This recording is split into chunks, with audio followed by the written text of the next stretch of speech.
This video tells you how to set up automated reports. If you want to receive regular updates about what is going on in the field. Reports are shown in the Wrestlink web service, but you can also receive them as a PDF to your email. To do it, open the report you would like to get. For example, clock in, clock out, report that shows the employee's working time.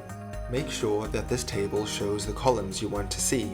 Click Settings and choose, for example, employee name, clock in and clock out, work time. When you have selected the data for the report, set up the send-in options.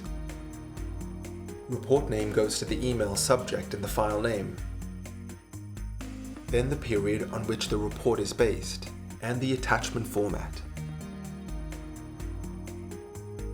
Send-in frequency, address and time.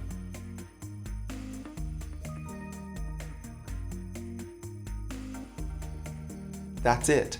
The report is set up. You are going to receive it in your email according to the settings.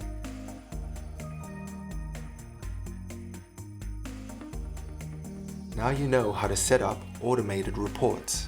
To learn more, check out the Wrestlink platform documentation at docs.wrestlink.fi. If you have any questions, contact us at support@wrestlink.fi.